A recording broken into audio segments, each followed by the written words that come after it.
Space travel and rockets. It's like ice cream and apple pie, or ice cream and apple pie and my face. They just go together. They belong together. But what if I'm allergic to rockets, or have some kind of cylindrical intolerance, or flaming column sensitivity that makes me hive out?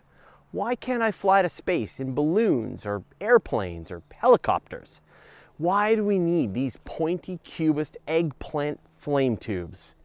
The space age began following the development of the powerful V-2 rockets in World War II. They could hit targets 320 kilometers away and reach an altitude of 200 kilometers. They were a new kind of war machine, a terrifying weapon that could hurl payloads of destruction from the skies. But this terrifying development is what brought us our modern rockets, as their propulsion system can work up where there's no air, in the vacuum of space. But how do they actually work? It all comes down to that every action equal and opposite reaction thing that Newton was always going on about. If you take a balloon, fill it with air, and then let it go, all that air rushing out propels the balloon around. This kind of balloon rocket would work perfectly well in space too, although it might be a little too fragile and unpredictable to want to strap yourself to. So if we take that idea and scale it up, add some fuel tanks and fins, attitude control, and optionally astronauts, we've got ourselves a rocket. It works by pushing stuff out one end of a tube at the highest possible velocity. The faster you can blow stuff out the end, the faster the tube itself is going to go. This means rocket science is really all about how to get the exhaust gases hurling out the backside of a rocket as quickly and forcefully as possible. The fuel can be solid, like the space shuttle's solid rocket boosters, or the fuel can be liquid, like the shuttle's main fuel tank, filled with liquid oxygen and hydrogen. This fuel is ignited and completely converted into exhaust gases, which blast out of the rocket's nozzles at high velocity. Really high velocity.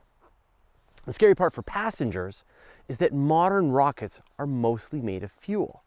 In fact, the weight of the space shuttle's fuel was 20 times more than the weight of the shuttle itself, which I believe really puts a fine point on the bravery of any astronaut. Think of a rocket as a beer can filled with explosives that you strap yourself to the outside of. To make a rocket go faster and shorten the travel time, you want to kick material out at a higher velocity. NASA has experimented with ion drives for some of its missions. These highly efficient engines use electric fields to accelerate particles of xenon at much higher velocities. Even though they use a fraction of the amount of fuel, ion engines can reach much higher speeds because of the high exhaust velocity. And even higher velocity rockets have been tabled, such as the Vasimir engine and even antimatter rockets. So how do rockets work? Just like deflating balloons, only bigger, much bigger, and full of explosives, and modeled on a horrible and terrifying weapon from the Second World War. Really? Not much like a balloon at all. So have you ever made a rocket? What's your favorite rocketry experiment? Tell us in the comments below. Thanks for watching. You can subscribe to these videos on YouTube or at universetoday.com/video. And if you're into what we're doing and you want to see extra behind the scenes content, like the full-length raw interviews, you can join our community by going to patreon.com/universetoday.